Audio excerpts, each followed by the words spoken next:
Evening on Highway 93 between Golden and Boulder. Snow blowing so hard, basically creating whiteout conditions there at 93 and 72. Well, our cameras captured these people trying to get off a bus and into their cars in the very fierce hurricane force winds out there. Quite a mess. Fox 31's Greg Nieto has a long history with ground blizzards at that intersection. Yeah, he joins us live now with an update. Greg, we saw you out there at 5 o'clock. Thought you were going to blow away. How are conditions right now? Yeah, simply not safe enough, Talia, for us to go outside and be a part of this. This is the live look outside the Pinpoint Weather Beast highways 72 and 93. Again, for the record, Highway 93 remains closed in both directions.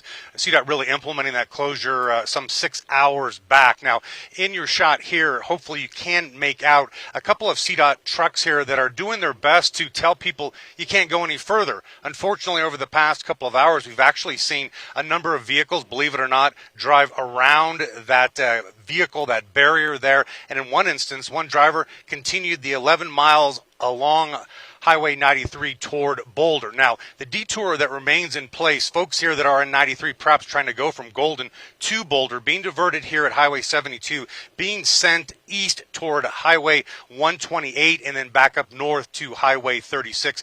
Again, no timetable as to when Highway 93, again, in both directions will reopen, but we're hearing at least from one source here on the ground, it may not be until tomorrow morning. Obviously, if it impacts your morning commute, a quick check in the morning on that commute might be a great idea. We are rocking and rolling here, unfortunately, in the Pinpoint Weather Beast at Highway 72 and 93.